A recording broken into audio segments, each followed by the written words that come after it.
Hello, everyone. Good afternoon. So nice to see you all, some familiar face, wonderful crowd. I am Monica Woods, the Chief of Staff here at the National Archives, and it is my distinct pleasure to welcome you to the McGowan Theater. Today, we are commemorating the 100th birthday of influential writer and activist James Baldwin.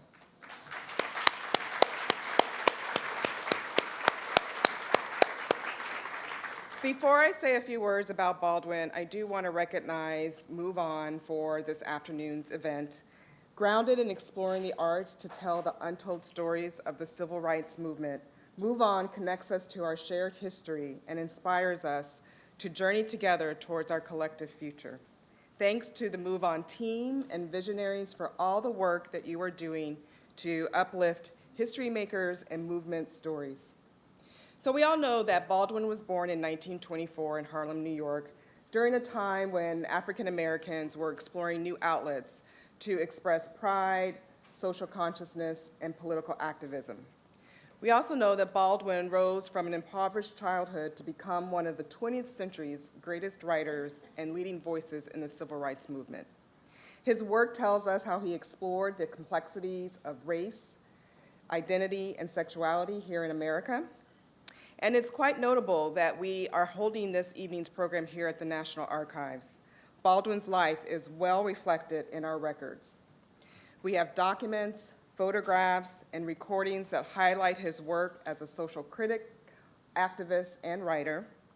We also have records and holdings that reflect the government's mistrust of Baldwin, as well as his activism and participation in major civil rights events, to include the 1963 March on Washington. Now, many of us know that while Baldwin attended that march, he was not allowed to speak, for it was feared that he was too unpredictable and that his words would be too inflammatory. However, today, we have the fortune of hearing and seeing from Baldwin himself, thanks to the archival footage presented in the landmark documentary, The Price of the Ticket. Congratulations to film director, writer, and director Karen Thorsen for this impactful work that finds us at the intersection of social justice and art. I look forward to this afternoon's program of film, dance, and music, as well as a panel discussion to follow the film screening. And I want to thank all of those who are participating and for spending this afternoon with us, sharing their time and talents. The National Archives is honored to co-host this afternoon's program. And with that, I now would like to introduce Isisara Bey, Move On's artistic director. Please join me in welcoming Isisara.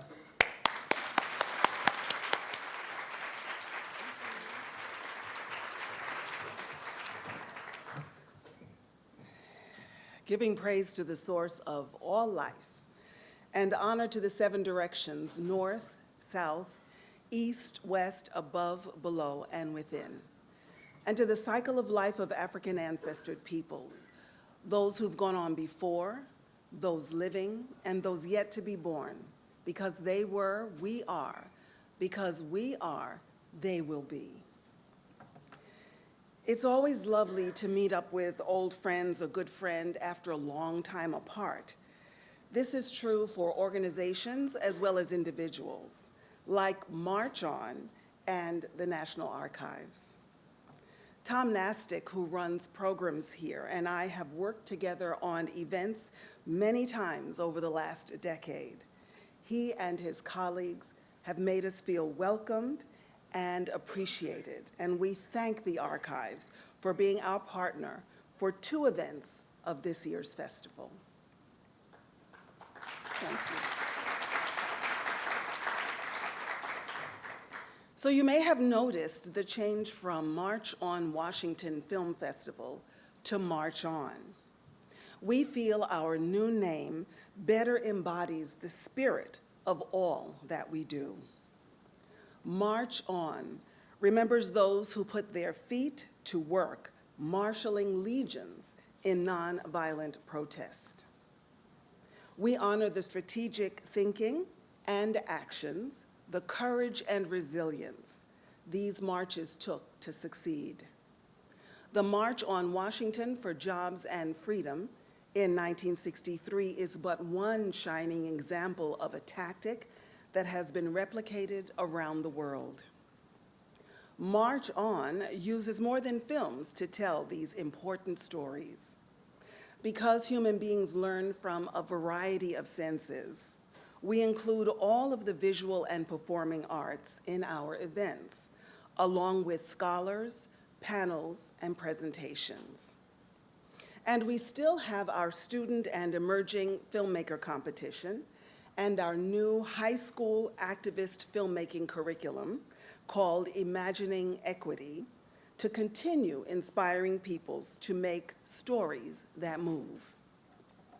You are here because you resonate with our mission of unearthing the mistold and untold stories of the icons, activists, and regular folk of the movement. March On also seeks to remind you to continue that deliberate, forward-moving energy in the causes which touch your lives. March on with your own creativity, talents, and skills, with the work of your hands and the intentions of your heart, with your families and communities, in the places you work and the places you worship.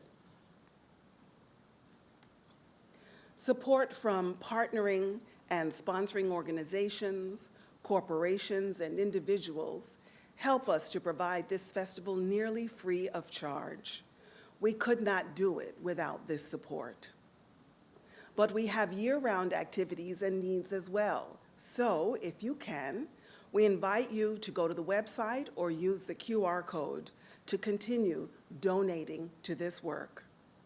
For those of you who have, and those who will, and those who will again, we sincerely thank you. And now, James Baldwin, Born with the Thunder.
I was sitting in my seat, feeling lots of chills as I saw elders and ancestors of the last century and this one. It just is so moving to feel like we are part of that we lived with that and through that and are now helping to carry it forward. What a powerful film.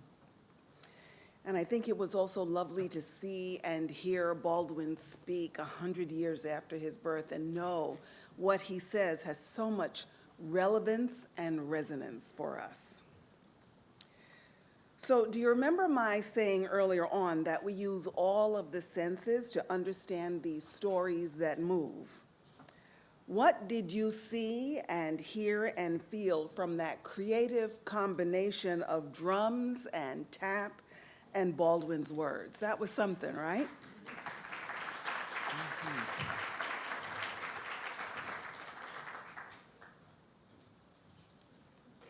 So now as they're setting the stage here, I am going to introduce our panelists, and I will start with our moderator.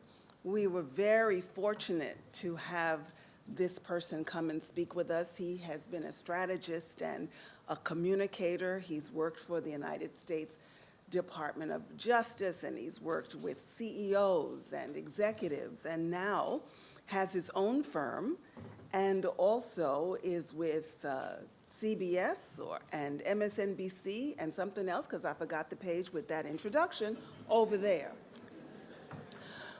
But we are happy that he has been a longtime friend of the festival and then offered himself up to be our moderator. So besides being a longtime friend of the festival, one of our team members has urged me at every opportunity where it is relevant to say he is also a Morehouse man. And you know, you can always tell a Morehouse man, but can't tell him much. Anthony Coley.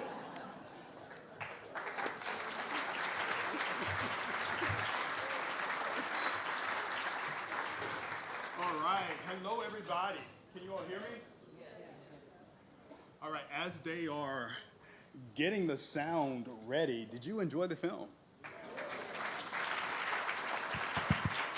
I feel like that's a little pity pat applause. We got to do better than that. Did you enjoy the film? All right.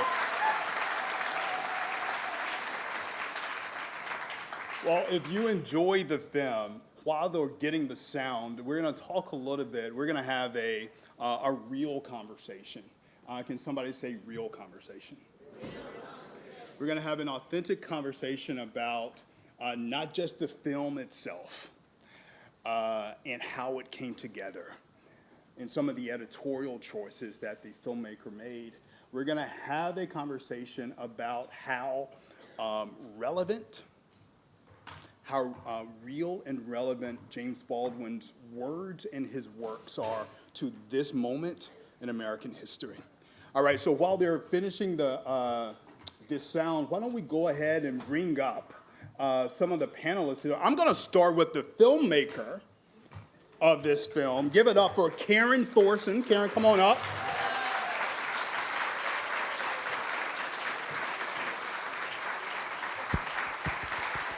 All right. Joining her is the Baldwin Scholar and Amherst Professor, Dr. Frank Leon Roberts. Come on up.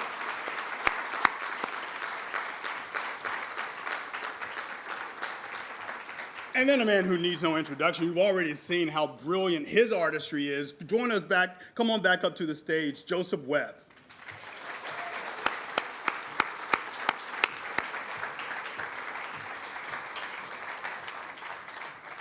All right, how are we doing on sound? Are we ready to start? Festival, staff. We are almost ready to start. All right. Good, how are you? Good to see you. Good to see you again. We said hello.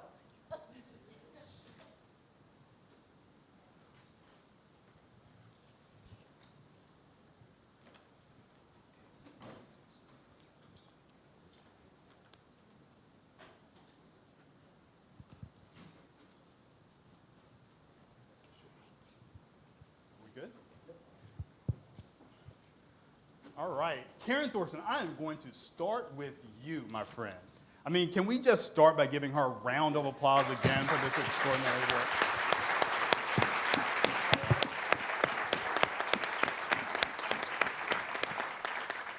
Karen, you had the extraordinary privilege of knowing James Baldwin. And because of your work, we had this deeply detailed look at this man's life over several decades. So I want to start. I have a two-part question for you, all right? The first is, talk us through how this entire project came together, but I also want you to take us inside the room, the very first time you met James Baldwin. I understand he was running late, not like a couple minutes late, but like really late. Is that right? That is correct. But that was okay, believe me. What's important to say about this film is it's not the film that we intended to make, because I did have that extraordinary privilege of working with James Baldwin. And it started with probably an assignment back in college when I was told to read Notes of a Native Son. And I had just come back from a junior year abroad, so here was this man writing. I always wanted to be a writer, and he was a good writer, and he was writing about identity. He was writing about the shame and distress he felt being brought upon the world by his own nation. I'm of the Vietnam War era. I felt very similar to James Baldwin. I was not proud to be an American in Paris, and he wrote about that. Right. So here was this man. We didn't connect on issues of race. It was about who am I, and what he says. We opened the only quote, the only clip, archival clip that we used twice in the film, is about him wondering what his role is in his country. Right. So, long story short, I wanted to be a writer. I wanted then to become a filmmaker, and started with screenwriting, and then started working with the Maysles brothers, whom I admired deeply for their work in cinema verite filmmaking. Now, cinema verite is when you follow someone around with a film crew and hope that something good happens. And if you choose a good subject, something is likely to happen. So I said, well, hey, what about James Baldwin? Nobody knew where he was. He was so out of favor then, as it says in the film. Most people don't realize he was teaching. What year was this? Tell us he what was year. teaching at your particular school where you're teaching right now. What year was this? Well, 1986. Okay. And we communicated by phone, we communicated by fax, remember faxes? If only I'd known that they faded with time, I would have saved them better. Talk about National Archives. All right, so you met him, you had a conversation with him. Was it at the restaurant at Lincoln Center or near Lincoln Center, is that right? At the Ginger Man, which became his kind of New York go-to office, as he called it himself. It was Yeah. just a few blocks down from an apartment that he had bought for his family on 71st Street. And so that's where we met, and that's where I sat and waited for him, and that's where he finally walked in, and my first impression was, he's tiny. And then he spotted me, obviously, young white woman waiting, hopefully, and his smile, that same smile you see over and over in the film that just lit up the room, and all of a sudden he was huge, and he's been huge for the rest of my life. Wow, how about that? Okay, so I have another two-part question, then we want to bring these two other gentlemen into this conversation. So there is so much archival footage here. It's almost like he had a camera follow him throughout the decades of his life, right? There was one particularly intimate moment, there are a lot of them, but where you are in his bedroom, he's in tighty whities, and he gets up and he goes to the window. Like, how do you get that type of footage? That's my first part. And then the second part, you made some very interesting, some would say unorthodox editorial choices. I think all of them worked, but you started this film with the end, right? You started with the funeral. So talk us through those two things, some of the editorial choices you made and how you were able to track down so much background footage over the many decades. Well, I think I'm going to start with part two because Okay. that leads to part one. It's just that when I was working with James Baldwin, I have to go to taxis around New York, and it was much more affordable to do that back then. And I'd ask taxi drivers, do you know who James Baldwin is? And most of them, from all kinds of different countries, did not know.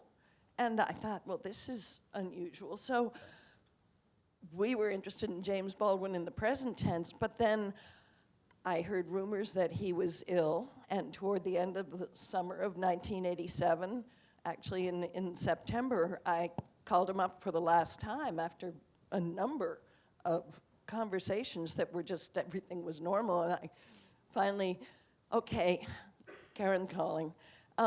He said, Karen, I know why you're calling, but don't worry. We'll be filming by the end of the year. Well, he was right, because what we were filming was his funeral. And that's when it became quite clear that we should go forward with some kind of a film, but it couldn't be cinema verite. And in fact, the day that he died was December 1st, 1987. And I got a call from a friend of mine, a colleague who worked with Maisel's Films. And she said, did you hear, Karen, on NPR last night?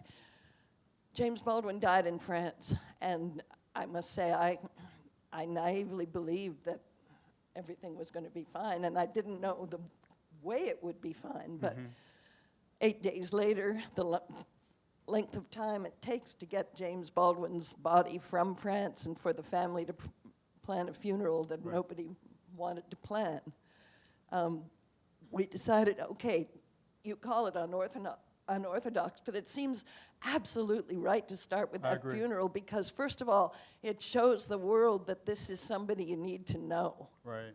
And that was the first time that at the close of that funeral that the great gold doors were opened since Duke Ellington had been celebrated there 5 years earlier. Wow. So we wanted the world to say, okay, I guess I'm going to pay attention because he must have been important. And talk us through the archival footage, right? I mean, you had so much, right? All of that footage wasn't yours, Oh, no. right? But you were able to track it down, like, you know, any insight? What can you tell us about that? Because that made the... Our first thought when we decided, okay, a film should be made was, well, how will we make a film? We can't follow him around. And we there's a philosophy behind cinema verite. You really don't, and especially at the time, there were very few films that worked without narration. It just Right. wasn't done. Right. And so we thought, well, maybe we can have, some photographs of him hunched over a typewriter, some famous people maybe reading from his works, and maybe there are some, photographs when his books were released. We had no idea. This is where the humility comes in. This is the story of how James Baldwin affected the world over decades and decades of his life. People dropped whatever it was they were doing because they cared about something they read of his and went to find him. So a lot of what you see is home movie footage. Right. I mean, just stuff that was shot on a weekend, or the footage in Switzerland in the little village of Loesch-les-Bains. That's because Right. a cameraman from RST, Swiss TV, had read the essay, A Stranger in the Village. Right. And he found out James, just like me, where's James Baldwin? He found him in Saint-Paul-de-Vence and drove there. Wow. Filmed him, and then said, can I take you back to Switzerland? Can we film you in the village? Right. So, right. as for I mean, the you turkey... hit the jackpot with all of that footage. My goodness. That's because Jimmy did that. I Right. mean, I should say that the day that we went back to the office after I heard about his death, finally after grieving, and we hadn't yet a plan at all, I went to where my mail was kept, and in my mailbox there was a letter from James Baldwin that day. And he said, Dear Karen, I'm sorry to say for reasons of health, I won't be able to participate in our film project as planned. Peace, Jimmy. And then the period was crossed out with a big X. And in shaky handwriting, he had written, for the time being. I totally can think that he sat on not just my shoulder, but all of our shoulders, and still is there if we're willing to listen. And he had to do with that footage coming flying in the window. Wow. Wow. How about that? So I want to transition if we can. I promised the audience that we were going to have a real conversation. Yes. So I want to transition if we can. Karen, I definitely want you a part of this conversation. You have described, and I'm quoting now, Baldwin as, quote, more than just relevant for today, but necessary. I couldn't agree with that more. Dr. Roberts, I want to talk to you a little bit about some of these same struggles that he experienced during the height of his popularity, the racism, the classism. I would throw in there the othering, right? We see this manifested today about certain voices attacking legal Haitian immigrants, right? So talk to us, if you can, as the academic here, about the relevance of James Baldwin's words to this moment in history, but also how you're using his words and his work in your classroom. Well, first of all, can everybody hear me? Just want to say thank you. I'm so grateful to be sitting next to you, dear sister. Another round of applause for Karen Thorsen, please. Thank you for that question, brother. Why Baldwin? Why now? It's such a beautiful question. It's a frequently asked question. And for me, and this relates to sort of how I teach Baldwin, to me, the relevance for Baldwin is James Baldwin is not just a writer. James Baldwin is a door that once you go through the door Right. and get on the other side, right, or come through the other side, you can never see and think about the world in the same way, right? And that's kind of how I try to approach him in the classroom. It's like when you read Jimmy Baldwin, you notice that it is true. You start to raise your children differently. You start to hear Nina Simone differently. If you read Jimmy Baldwin, you read him right, you start to make love differently. All that comes from Baldwin. And so there's a line, dear brother, in the opening pages, the closing pages of the opening chapter of Notes of a Native Son, where he says, there was a gate I had to unlatch. There was a gate I had to unlatch. For many of us, I think, and particularly for students today, Baldwin is that gate that we have to unlatch. And once we do that, once we unlatch the gate, again, we don't think of the world in the same way. In terms of his relevance today, I go back to another sentence in Notes of a Native Son, one that many of you, I'm sure, are familiar with. I love America. more than any other country on the planet, which is why I insist upon my right to criticize her perpetually. And so when we think about this particular moment, we've got a lot to criticize. We have a right to criticize quite a bit. And so the Baldwinian tradition is about saying it's actually, we love America. When I say we, particularly as black people, when we say we love America, our love comes off of the fact that we built this country, right? Our blood, round of applause for that, right? That our blood is in the soil of this place. And so we love it because we love us. And so we say it is in the very name of our love for America, and it is in the very name of our love for American democracy that we call attention to these undemocratic ways. That's what it means to stand in and stand on the Baldwinian tradition. And so I'm always trying to do that in the classroom, and that's how Baldwin still matters today, this radical truth-telling tradition to say, in the name of American democracy, I want to call attention to how undemocratic this place is. Right. So I have a follow-up for you. How do your students react to that? Well, it depends on which students we're talking about, right? Yeah. I think white students or non-black students are often almost assaulted by Baldwin's unapologetic, tell it like it is, nature. Black students are saying, oh, yeah, no. Remember that piece about it being the door and the gate? They're ready to walk through that door. Yeah. That Baldwin gives them permission to say the things that they may not have had the language. It gives them what Toni Morrison describes as a language to dwell in, right? And so Baldwin is always doing that, particularly for black students. Right. All right, Joseph Webb, I got to tell you, man, ever since I saw Sandman Sims on The Cosby Show in the late 80s, I have wanted to be a tap dancer. My mother didn't have any money. She's like, boy, you better go to the library and get a book. But you created this incredible piece of artistry that just came out here. I understand your mom is here. Yes. My mom and my who gave aunts. you tap Shout out to dance moms. lessons, right? Honey girl.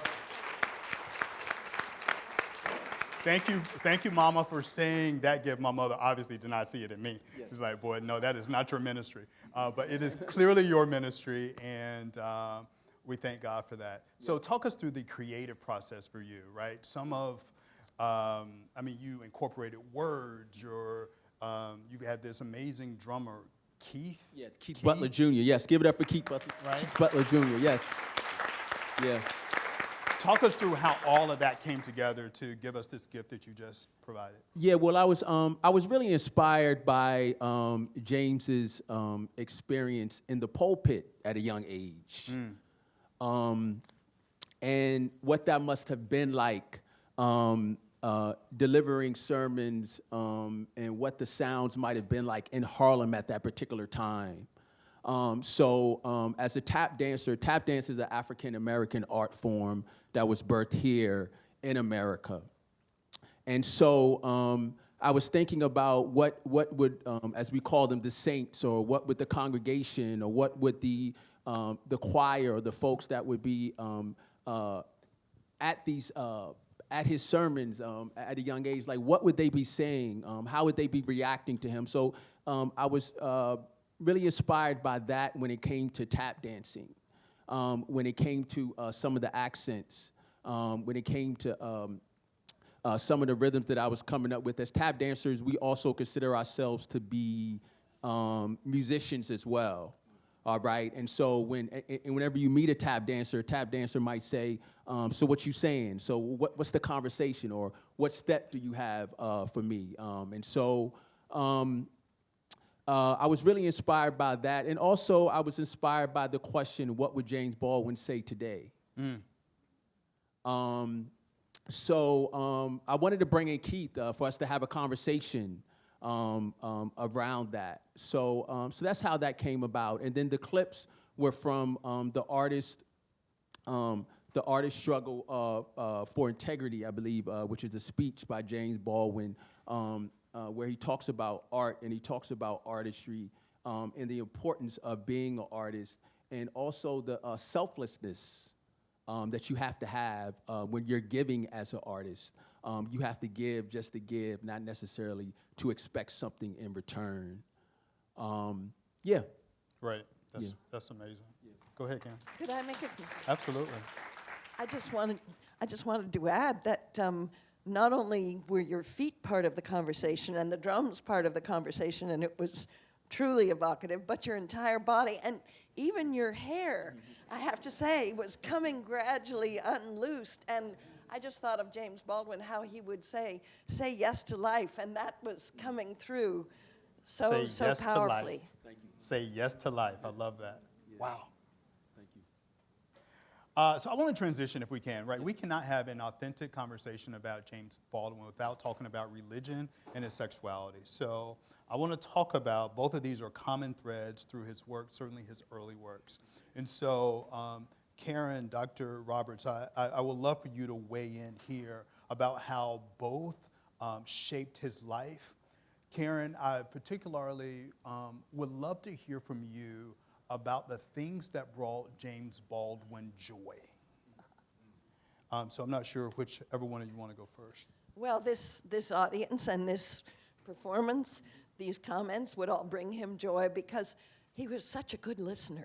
I mean, I have to say, I tend to be the one that asks a lot of questions and want to listen, but we had this contest because we both were quite eager to listen to each other. Now, that's an unusual experience. Right. And one of the people he listened to a great deal in his life was his mother, and I believe that bringing you to his self-esteem and his acceptance of himself, and also his early experience with religion that came from his mother, because he was born an illegitimate child in Harlem Hospital, right across from the Schomburg, where it is now, the library where he spent so many days of his life. But he also, when you saw the clip from Blues for Mr. Charlie, and Diana Sands, the incredible actress Diana Sands, is saying, "Let me be pregnant," I'm sure that he is thinking about his mother and acceptance that she had to hope for in her life, dealing with an illegitimate child, and how he grew up to call his stepfather his father, and how he grew up in the church where he, as he said, spent 14 years trying to get out of it, but his father, his stepfather, who was a preacher, got him in. Well, I think his biographer, David Leeming, expresses it well when he says he left the church, he left the pulpit in order to become a preacher. And I think he never stopped being a preacher. That's exactly right. I think that's right. You want to weigh in on the sexuality part of it? Well, first, I'll weigh in with the religion piece, too, to say, the fact that Baldwin's first job was a preacher, right? That this is a guy who starts out between 14 and 17, and who's preaching under the tutelage of a preacher woman by the name of Rosa Horn in Harlem. Right? And I think it's Amiri Baraka who says it best. Baldwin leaves the church, but the church never leaves him. And so we can hear it in at least three ways. We hear the church and we hear those religious roots first in his speech, right? I think part of the reason that contemporary audiences love Baldwin so much to hear him speak is we hear that preacherly cadence. The cadence is there. But then when you read the writing, we can hear the sort of rhythmic cadences and idioms of the church in the writing, which is why a piece like The Fire Next Time reads like a sermon, right? But then you also have, most obviously, the way that the church never leaves Baldwin or religion never leaves Baldwin is in this message of radical love, right? That it's actually a kind of Jesus message, a come as you are message. And so there's absolutely what David Leeming is saying about Baldwin leaves the church in order to preach the secular gospel. In terms of the sexuality piece, I mean, it's really simple. What we've witnessed in the aftermath of his death is a kind of de-queering of Baldwin, right? Hilton Als, the writer, talks about the importance of giving Baldwin his black gay body back. That we love to idolize James Baldwin, but forget what produced that, particularly that shade, that cutting of the eye, those wide eyes. Where do you think that came from, right? And so whether we're talking about his assistant, Bernard Hassel, whether we're talking about the painter, Buford Delaney, whether we're talking about Lorraine Hansberry, or we're talking about his friend, Alvin Ailey, it was gay people who gave Baldwin his life. Right. Right. And so in terms of the sexuality question, Baldwin was always surrounded by a village of queer, black, and queer writers and artists that produced the man that we know and we love today. That's right. I would also add to that just the reminder that in Here Be Dragons, one of his latest essays, he talked about how we are really all on a spectrum. He didn't use that phrase, that's modern day, but what he said is there is a part of the female and the male in every single one of us, and where we land on that is, well, he didn't think it mattered as much as what we did about love. Right, right. So many of his works today, people are not able to find. Now, I'll use myself as an example. I grew up in the rural South. I discovered Baldwin's work in the public library. I was in 11th or 12th grade and just found myself immersed in it. But if you live in the rural South, particularly in states like Florida, you cannot find the books that you all are talking about.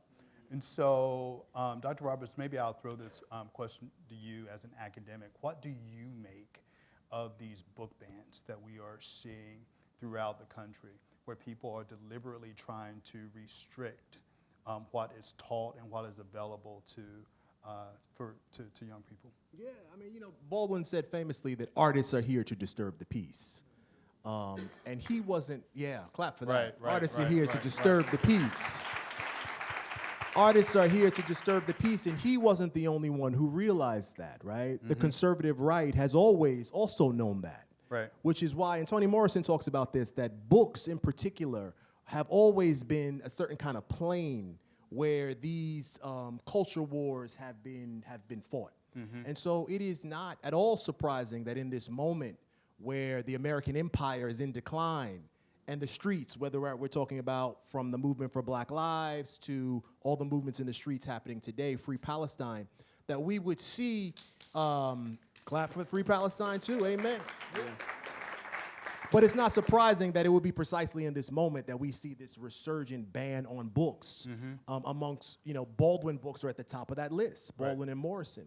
And so there's nothing more to say other than it is an obvious strategy of the conservative right and the status quo to deny us access to the writings of our truth tellers, particularly our artists like Baldwin, who have always been disturbing the peace. Right. Joseph, if I can transition to you for a second. One of the reasons I think that Baldwin was so successful at giving these gifts to the world is that he was able to step back, to protect his peace in a way, right? To think, to escape from everything that was happening in this country, right? He would spend a lot of time in Europe. So can you talk to us as a creative about the importance of stepping back, of going inward to create your art to give to the world? Yeah, so we have fast art and we have slow art. And I'm grateful this year I received a Young Arts Fellowship, which is supported by the Rockefeller Brothers Fund. So that fellowship is supporting me through this year, and I'm able to develop a piece called Prayers for a Hopeless Romantic Lovers Rock, which celebrates the Lovers Rock reggae era, which was birthed by British, African, Caribbean folk in the UK in the late 70s and early 80s. And so I think artists, because there's a lot of different ways you could look at it, but I think social media plays a big part in that. Always feeling like you're doing something, always feeling like you're producing something. It doesn't matter what your artistic medium is, and feeling like you have to post and you have to post and you have to post about everything that you're doing. Right. Even the process, it's kind of hard to be engulfed in the process when you're trying to post the process and you're trying to share the process. Right. So I'm more focused on slow art. Some of the artists who inspire me the most are folks who make slow art.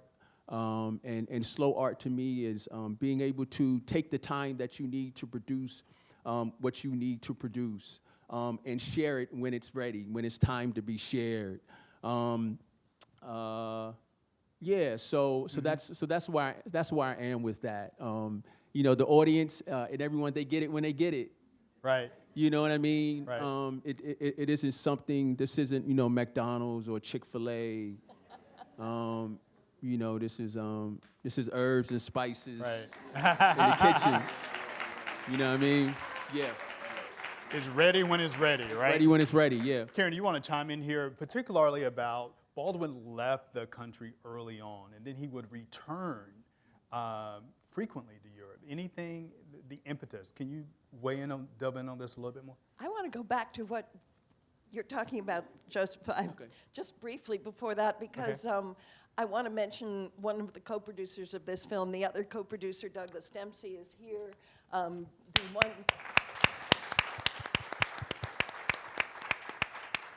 The one who is not here is Bill Miles. He died in 2013, but what happened, Bill Miles, just a little story. Yeah. He came into the project at my invitation because he was renowned as a filmmaker. He had, and this is about slow art. This is what made me want to talk about Bill. He grew up in an apartment that was had the back door behind the Apollo Theater in New York, and he used to sneak in after school in the back door and go up and sit in the projectionist booth. And he learned about film that way. And then he got a job in film where he was, his job was, you know, fairly low level, where you add filler to a soundtrack to go in between images. And it's a complicated thing about how you make a movie work. Right. And it has one long constant stream of footage, but some of it is filler. Right. Well, he got to holding up some of that filler to the light. And and this is where the slow part is, and the importance also about your question about banned books and banning CRT, because if you don't pay attention to history, it's lost. So here's this young man holding up this footage.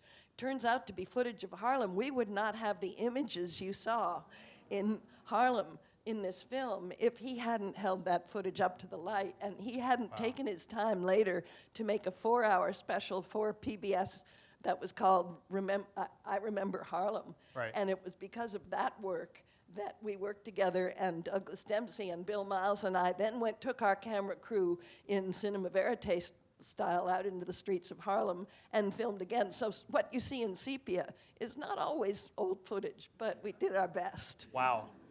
You So took your that's- time. You took your that's time. slow art. Right. Can I just say something really quickly Yeah. before I forget? Sister Karen was invoicing some people in the room. I had received specific instructions today. I got a text message this morning from Brother Trevor Baldwin, who is James Baldwin's nephew, who charged me to remind audiences that the Baldwin family is very much alive. There are all kinds of Nice. events happening Nice. this year, and if you are planning or in the process of planning those events, make sure you reach out to that family. Visit jamesbaldwin.info, which is the official Baldwin website of the Baldwin family, and know that when we talk about Baldwin's relevance, Right. he's relevant in the living bodies of ancestors right. today that are trying to uphold that legacy. That is wonderful. And I want to stay here for a moment if we can, because Baldwin he's obviously loved his family dearly. He dedicated many of his works to his family. He supported some of his family financially, right? Talk to us, if you can, about... Is that Brother Kareem? Talk to us, if you can, about how they are embracing sharing their beloved Jimmy with the world. I mean, either one of you. Trevor Baldwin, the nephew whom you mentioned, and who he was constantly referencing in the film his nieces and nephews. Right. And he actually stated the fact that one of his greatest regrets in life is that he didn't have his own children, but he sure loved those Right. young people. And what he cared so much about was not just the present day troubles that we have and the complaints we have, but the progress we should be making, and that meant the next generation. That is why he became a teacher. That's why he references Right. young people, and that's why, and this is something I didn't tell the audience, but the project that we were working on before he died, before he transitioned, was to be called Remember This House, and that was because that was the title of the next book that he was writing, sometimes written RE/member this house. And Right. the goal of that book, and he actually had sold the rights to it and was having trouble writing it right when we got together, and he decided that cinema verite, something that he had always been a big fan of film and had been involved in a number of verite projects, not quite to his satisfaction. He felt as if more could be done. So he was so eager to take Remember This House and a camera crew and Right. go throughout the South. And what he wanted to do was an intimate portrait of past leading to progress. So he wanted to revisit three families whom he knew really well, the families of Martin Luther King, Malcolm X, and Medgar Evers, and their children, whom he had met and literally bounced upon his knee. He'd watched them grow up. At the time when we were meeting, Jimmy and I, they were in their late teens and early 20s. Right. And so what he decided is that we would do verite footage of their lives and his encounters and him with his students and so on, but we would also intercut that footage with 3 interviews. And he wanted to interview the daughter of Malcolm X, the son of Medgar Evers, the son of Martin Luther King. And the question that he decided we should begin that interview with, and this is a question he never got to ask, we didn't shoot any footage, was it worth it that your father was assassinated? Wow. So that's what his greater family, to answer your question in the broadest sense, he wanted to reach the next generation, and he wanted to know what they thought, and he wanted to know how they would help lead us forward. Wow. Wow. So we are at the end of this conversation. Before I let you all go, what I love about everything that we saw, what I loved about your performance, what I love about everything that you've said, is that his words have been dominant throughout everything today and everything that you all have put together and you've said. So I'd like for you, if you can, to leave this audience with your favorite Baldwin quote that is still relevant and resonant today. I'll go first. Mine starts with where you started. It deals with identity, which is we must go the way our blood beats. Anybody remember that? We must go the way our blood beats. If you don't live the only life you have, you won't live any other life. You won't live any life at all. That's my favorite Baldwin quote. It's yours. So I have 2, and I was pointing to the gentleman we were just talking about, the family. That may have been Brother Kareem Smart, who had walked out, who is another one of Baldwin's nephews. So I think that's who I saw walk out. But shout out to the family. I have 2, brother. The first... Pushing the envelope like James Baldwin. Pushing the envelope. The first quote is, the impossible is the least that we can demand. We're in a moment when the powers that be want to tell us that everything is impossible. They tell us that universal health care is impossible. They tell us that imagining a world without police is impossible. They tell us that imagining an end to this genocide in Gaza is impossible. The impossible is the least that we can demand. That's James Baldwin. The second one is at the end of Notes of a Native Son, where he says, I have many responsibilities. The greatest among them is simply to last and to get my work done. And when I think about what I want on that gray tombstone at the very end, is number 1, to last, right? Just to thrive, to survive, to get through, to be able to look back at the end of this journey and say, this is how I got over, to last. But then also to get our work done. And Baldwin reminds us elsewhere, our work is to change the world. Yeah, so those are my 2. That merited giving too. Yeah, and I would say this is from the Artist Struggle for Integrity. And giving is not an investment. It is not a day at the bargain counter.